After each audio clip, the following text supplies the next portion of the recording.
Salut à tous et bienvenue sur la chaîne. Aujourd'hui, on entre dans le vif du corps. Oui, vous avez bien entendu. Avec un genre aussi fascinant que perturbant, le body horror.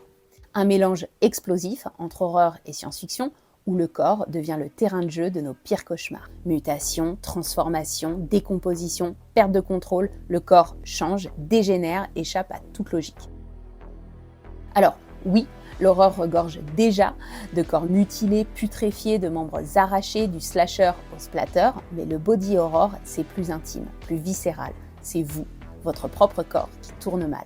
Le réalisateur Stuart Gordon l'a bien résumé, body horror, not dead bodies, your own body and something is going very wrong with it.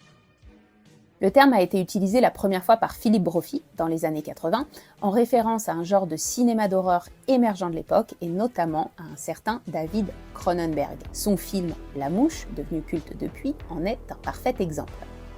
Mais ce qui rend ce genre aussi fort, c'est qu'il va au-delà du gore. Il parle de nos angoisses profondes, vieillissement, maladie, transformation, perte d'identité. Et avec tout ce qu'on vit aujourd'hui, les pandémies, l'intelligence artificielle, le transhumanisme, le dérèglement climatique, le body horror n'a jamais été aussi actuel. Comme peut en témoigner, par exemple, le succès du dernier film de Coralie Farja, The Substance, comme on dit en français. Alors oui, ça fait peur, mais c'est aussi une incroyable matière à réflexion. Et ce que certains ignorent, c'est que le body horror ne se cantonne pas qu'au cinéma, en littérature aussi, il est très présent. Et aujourd'hui, je vous propose un petit aperçu de ce que le genre a à offrir à travers des romans récents, des classiques oubliés et des petites pépites qui vous prennent aux tripes. Installez-vous confortablement, ou pas trop, prenez une grande inspiration et préparez-vous à voir votre corps autrement.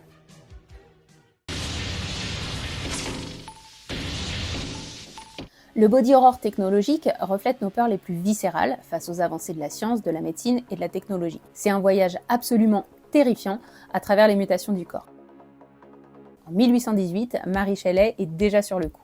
Avec Frankenstein, qu'elle a écrit à seulement 18 ans, elle crée un mythe moderne qui nous met en garde. Que se passe-t-il quand l'homme joue à Dieu, quand il manipule les lois naturelles ? La créature de Frankenstein est-elle humaine ? A-t-elle une conscience, une âme ? L'apparence détermine-t-elle l'identité ? Est-ce qu'on est encore humain quand on est né dans un labo ? Bref, c'est un chef-d'œuvre de SF visionnaire et le premier cri d'alerte du genre.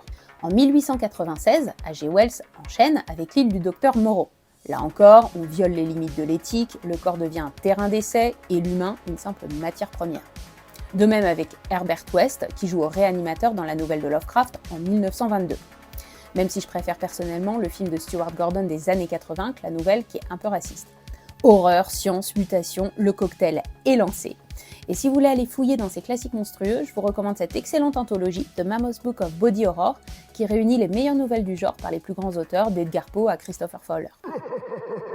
Dans les années 50, en plein boom atomique, alors que la médecine progresse et que la SF explose, le body horror change d'échelle. Le corps humain se transforme, se déforme, on devient monstrueux, mutant, machine, les frontières entre l'humain et l'inhumain se brouillent. Comme dans La Mouche, de Georges Langelaan, qui inspira le film de Cronenberg, qui s'empare du genre et dont le nom s'impose à la fin des années 70. Dans ces films, Cronenberg fait du corps une matière instable, sujette à toutes les métamorphoses. Décomposition, transformation, fusion, ces personnages se désintègrent littéralement et avec eux, un peu, nos certitudes sur ce que signifie être humain. Le genre prend un tournant majeur avec Vidéodrome en 83. Ici, la chair et la technologie ne font plus qu'un. Les machines entrent dans les corps, la télévision, le numérique deviennent organiques. Une obsession naît, jusqu'où peut-on aller dans la fusion homme-machine ? Le Japon ne tarde pas à répondre avec fracas. En 89, Shinya Tsukamoto réalise Tetsuo, The Iron Man, un vrai cauchemar cybernétique.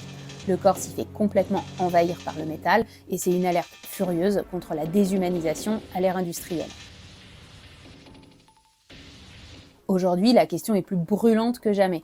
Perte de réalité, perte d'identité. À l'ère du virtuel, on a peur de se faire carrément absorber par la machine et de voir notre identité se dissoudre dans le numérique. Matrix, Existence et d'autres nous confrontent à un vertige. Et si notre chair devenait elle-même un programme, une illusion ? Et si nous étions déjà des extensions de nos écrans ? Et puis vient s'en mêler l'obsession du corps parfait avec les nouvelles biotechnologies, les implants, les prothèses connectées. Jusqu'où va-t-on remodeler l'humain ? Le body horror technologique est un miroir déformant de nos sociétés modernes. Il nous confronte à cette angoisse profonde et si l'humain n'était plus le centre du vivant. Et si notre chair devenait obsolète, telle une bonne vieille VHS, corrompue, effacée, remplacée? Et ce qu'il y a d'autant plus terrifiant, c'est que ce qui était autrefois réservé à la science-fiction est aujourd'hui un peu une réalité. Une œuvre absolument terrifiante sur l'IA que je vous recommande, c'est I Have No Mouth and I Must Scream.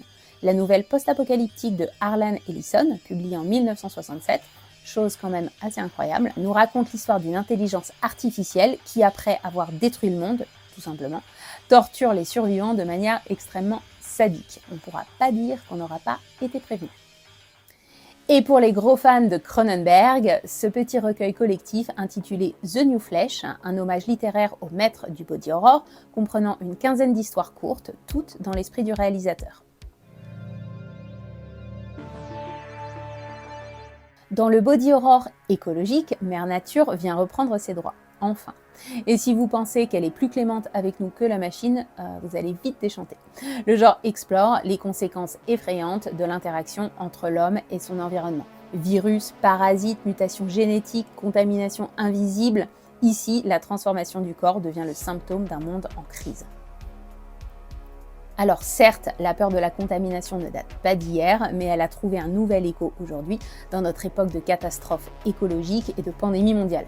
Films et jeux vidéo mettent en scène des mutations physiques poussées à l'extrême où l'individu perd son identité biologique ou psychologique. Le corps humain devient le champ de bataille d'un parasite ou d'un virus invisible qu'il dévore de l'intérieur pour mieux le transformer. L'ennemi est partout et pire, il est même en nous.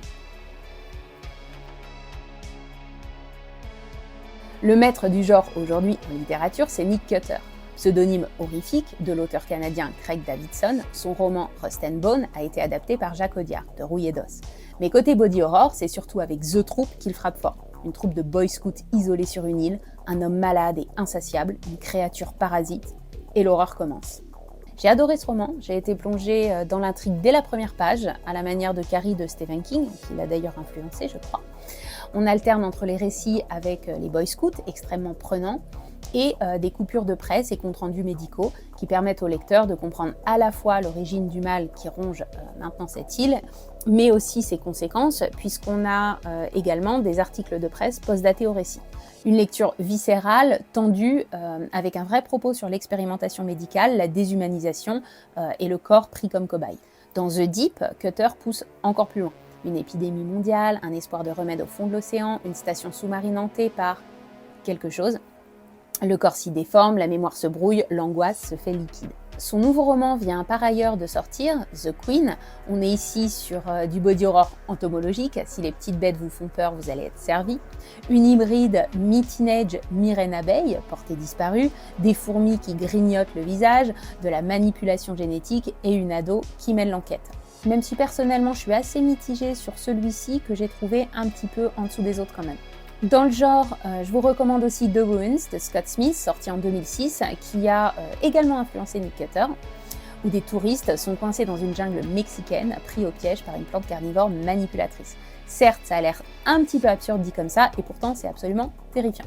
Et en littérature young adulte, pour ceux qui en lisent, Wilder Girls de Rory Power, un lycée en quarantaine, des adolescentes qui mutent lentement en créatures hybrides, dans une ambiance à la Annihilation, entre body horror et dystopie féminine. Je vous en avais déjà parlé dans la vidéo précédente sur la littérature young adulte. La fusion homme-nature est aussi explorée dans le body horror type gothique fongique. L'homme champignon est plutôt à la mode, comme dans le jeu vidéo The Last of Us. Ici, la fusion se fait plus par la force, il n'est pas question de cohabiter, la nature nous digère, notre ADN se mêle à celui des champignons ou des racines, on devient autre chose.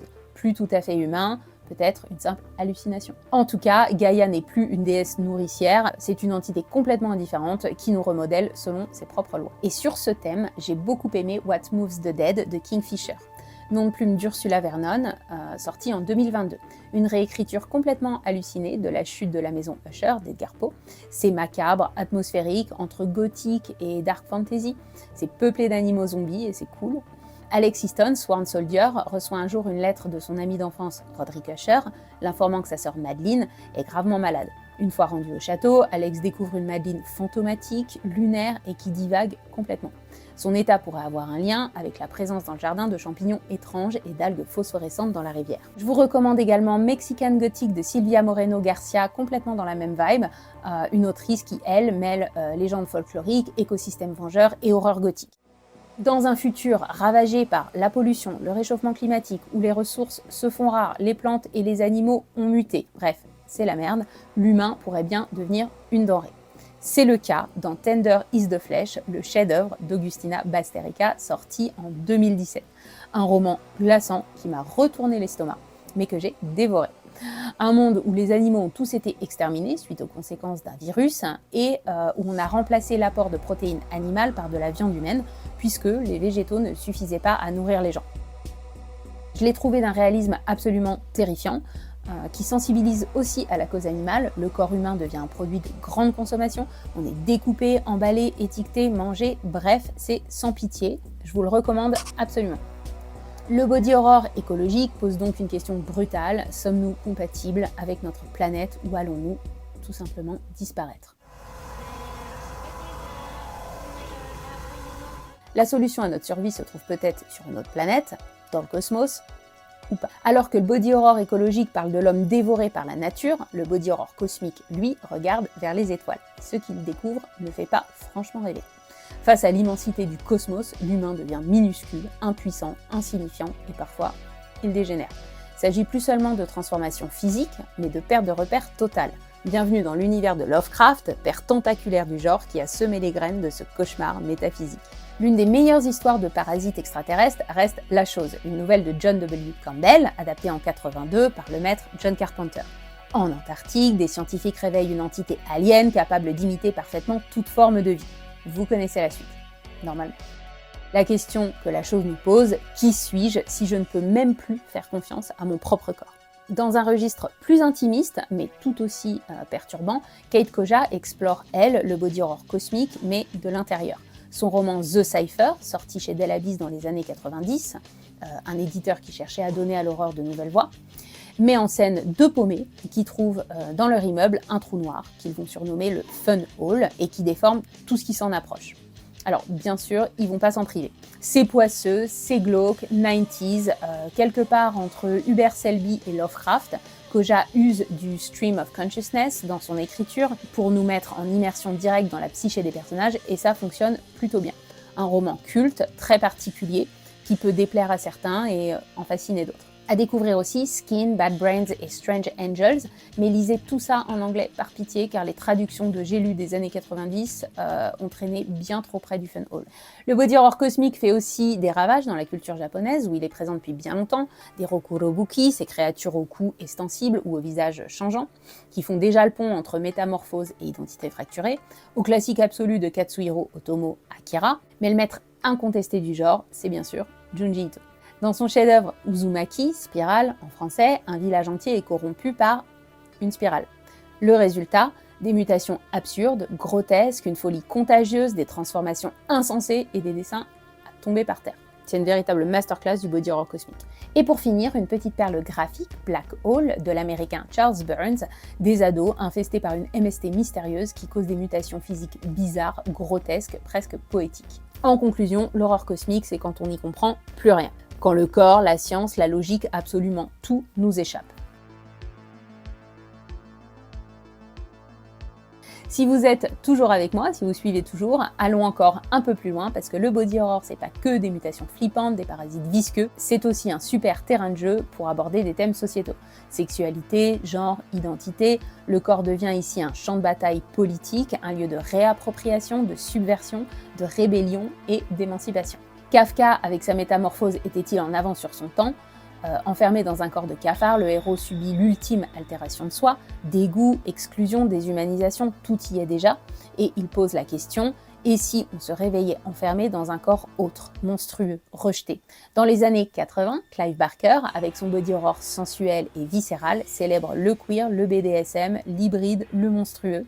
Il utilise le gore pour libérer et non pas pour punir. Il fait véritablement exploser les carcans. Mention spéciale à Hellbound Heart, où les personnages choisissent leur transformation pour s'affranchir de leur chaîne, et à Books of Blood, où le corps devient littéralement un terrain politique. Aujourd'hui, côté visuel, des films comme Titan symbolisent ce refus de la normalisation. Le monstre n'est plus honteux, il est assumé, magnifié, parfois même sexy. Longtemps cantonné au rôle de victime, le corps féminin s'empare du body horror à partir des années 2010 pour devenir un lieu de pouvoir. Le message, si on doit muter, alors ce sera selon nos propres règles. Entre les années 60 et 80, des œuvres comme Rosemary's Baby ou The Brood de Cronenberg montraient déjà la maternité comme une zone d'angoisse et de dépossession. Mais aujourd'hui, le genre a évolué. On passe du rôle de victime à celui de prédateur. Queen of Teeth de Hailey Piper, sorti en 2021, nous met face à un cas de vagina dentata sévère, carrément extrême même, puisque la chose féroce qui sort des parties intimes de notre héroïne a carrément son propre nom, Magenta. Mutation monstrueuse, héroïne queer, vengeance, c'est le combo parfait. Piper dépasse les clichés avec une plume punk et bien fun, Magenta Forever. Dans The Eyes Are the Best Part, Monica Kim évoque une perception fétichisée du corps féminin, en particulier asiatique, et la rage cannibale comme réponse à l'oppression masculine. C'est un huis clos familial étouffant, même si personnellement je m'attendais à un peu plus de body horror et qu'on est surtout dans l'horreur psychologique. Néanmoins, c'est bien malsain et intéressant. Quant à Night Beach de Rachel Yoder, grosse attente pour ma part, mais grosse déception, malheureusement. Promis comme une satire féministe mordante autour de la maternité, j'ai trouvé le ton assez condescendant, l'écriture un peu froide et la métaphore un peu facile. Le plot est en fait quasiment le même que My Airiest Adventure de R.L. Stein. Notre héroïne, une mère de famille qui a laissé de côté sa carrière artistique pour s'occuper de son enfant, se transforme en chienne. Une comédie horrifique dont la magie n'a pas opéré sur moi. Enfin, avec Her Body and Other Parties, Carmen Maria Machado nous propose des récits où la transformation du corps féminin devient une forme d'affranchissement. Elle redonne une vraie puissance et violence à la chair féminine, avec une plume bien acérée dans ce chouette recueil de nouvelles. Comment parler de body horror féministe sans évoquer la mini-série Dead Ringers, remake au féminin du film de Cronenberg, adapté du bouquin Twins de Barry Wood. J'ai trouvé ça assez fort, ça va plutôt loin, c'est cru, traumatisant même, du body horror réalité qui vous coupe un peu l'envie d'aller chez le gynéco. Et surtout, ça interroge sur les violences infligées au corps féminin dans le monde médical, souvent sous couvert de soins ou de progrès. C'est à voir donc. On monte tout de suite d'un cran avec le body horror extrême qui reprend les grandes thématiques du genre mais avec beaucoup plus de gore, de malsain, de crade, du bien sale quoi. Eric LaRocca, c'est la nouvelle star du genre, auteur américain qui s'est fait un nom avec plusieurs de ses nouvelles et romans, flirtant entre body horror, horreur psychologique et pure splatterpunk. Il a été 3 fois finaliste du prix Bram Stoker et lauréat des Splatterpunk Awards, quand même. LaRocca explore la part la plus sombre et la plus dérangeante de l'intime. Dans Things Have Gotten Worse Since Last We Spoke, une relation malsaine entre deux femmes démarre dans une chatroom au début des années 2000. C'est un peu grotesque, mais ça a le mérite d'être rapide à lire et plutôt efficace. Si vous aimez les récits de manipulation émotionnelle et une bonne dose de body horror parasitaire, alors allez-y. Petit bémol juste pour moi sur la partie cruauté animale. En encore plus sale, The Bug Collector de Russ James White, un des trucs les plus trash, clairement, que j'ai lu récemment. Du body horror urbain, comment vous dire, une ambiance street trash / torture porn. On suit un mec qui collectionne les maladies et les virus, un bug collector donc, qui va se faire kidnapper et torturer par une prostituée qui l'a contaminé et qui va bien lui régler son compte. Déception par contre avec Rest Stop de Nat Cassidy, ça flirte un peu avec l'extrême et le body horror. Notre héros est coincé dans une station-service où il va vivre un cauchemar éveillé. Serpents venimeux, araignées, tueurs masqués, tout pour le faire partir en vrille, mais personnellement j'ai pas trouvé ça ouf. Le body horror explore aussi les thématiques de la quête du corps parfait, de la beauté plastique et des excès de chirurgie esthétique et autres injections miracles, comme dans le manga japonais Helter Skelter ou le film The Substance. Dans Plastic Monsters de Daniel J. Volpe, une nouvelle lauréate des Splatterpunk Awards en 2023, on suit une héroïne complexée, limite psychotique et déterminée à refaire intégralement son corps, quitte à solliciter l'aide d'un chirurgien tout juste sorti de prison pour avoir un peu trop abusé du scalpel sur ses patients. Pour aller un peu plus loin, 2 recueils de nouvelles, Body Shocks, Extreme Tales of Body Horror, une anthologie sortie en 2021, Comprenant pas moins de 29 histoires de body horror de tout genre, on y retrouve entre autres Carmen Maria Machado, Christopher Fowler, Tana Rivdu et d'autres pointures, et une petite pépite aux éditions Filthy Loot, au format absolument adorable, Teenage Graves. Alors je vous rassure, il n'y a que le format qui est adorable, les 4 histoires sont absolument brutales, esprit splatterpunk, tout droit sorti de l'underground, bref, on adore. Leur toute nouvelle sortie s'annonce déjà culte, ça s'appelle Bodypunk. Tout est dit. Pour les amateurs et amatrices de réflexion sanglante, enfin, sachez qu'il existe des essais sur le sujet. Essays on the Macabre, The Body Horror Book, un recueil d'essais qui promet de décortiquer le genre sous toutes ses coutures, mais dont j'ai trouvé que toutes les analyses n'étaient pas forcément au même niveau, et c'est un peu dommage. Et dans ma PAL perso, Body Horror, Fear and Capitalism, une collection d'essais qui analyse comment le capitalisme infiltre nos chairs, apparemment bien documenté, avec beaucoup d'aplomb et d'humour, donc je vous en dirai des nouvelles. Alors, qu'il soit technologique, écologique, cosmique, féministe ou carrément extrême, le body horror n'est jamais qu'un simple divertissement sanglant et grotesque. Il est le reflet de nos angoisses les plus profondes et de notre époque. Mary Shelley avait tout compris il y a 200 ans. Frankenstein, c'est vraiment le patient zéro du body horror. Transgression scientifique, rejet de la différence, quête d'humanité dans un corps rejeté. Ce n'est pas juste une histoire de monstre, mais c'est une réflexion sur la création, la solitude, la norme et la peur viscérale d'être hors de la chair acceptable. Mais que nous réserve le futur du body horror? Avec les avancées en IA, en biohacking, en chirurgie de transformation et une société qui nous pousse à optimiser nos corps comme des applis, ça promet d'être plutôt corsé. Et on a hâte. Ou pas. Merci d'avoir regardé cette vidéo. Si elle vous a plu, laissez un petit like et dites-moi quelle forme de body horror vous préférez. On se retrouve très vite pour un nouveau sujet horrifique et d'ici là, attention à la mouche.